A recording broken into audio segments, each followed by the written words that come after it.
Se convertir du judaïsme au christianisme, comme l'a fait Paul, exigeait un changement de mentalité, de coutume, d'usage, mais pas un changement complet des mœurs.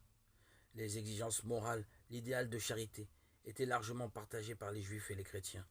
En revanche, quant aux païens, leur adhésion au christianisme exigeait une quasi-révolution de toute leur existence.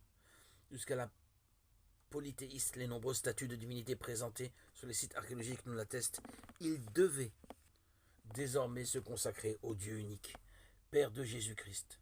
Évoluant dans une société extrêmement permissive sur le plan sexuel, ils s'engageaient à respecter une parfaite pureté des mœurs et la fidélité dans l'engagement conjugal. L'idéal de justice et de sainteté dont parlait Paul leur était jusque-là parfaitement étranger. Ce serait désormais leur maître mot. La cérémonie même du baptême donnait à voir ce retournement complet.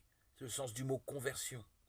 D'abord tournés vers l'Occident pour la renonciation au mal, ils se tournaient vers l'Orient pour professer leur foi, avant de descendre dans le baptistère pour y être plongés et recevoir le baptême. À leur sortie, ils recevaient le vêtement blanc, signe de la vie nouvelle offerte par le Christ. C'est là que prend place cette phrase de Paul. Revêtez-vous de l'homme nouveau. Quelques lignes plus bas dans cette même lettre aux Éphésiens, Paul résume en quelques mots ce qu'est le comportement de l'homme nouveau. Soyez entre vous pleins de générosité et de tendresse. Pardonnez-vous les uns aux autres. Vivez dans l'amour. Épître 4, 32. 5, 2.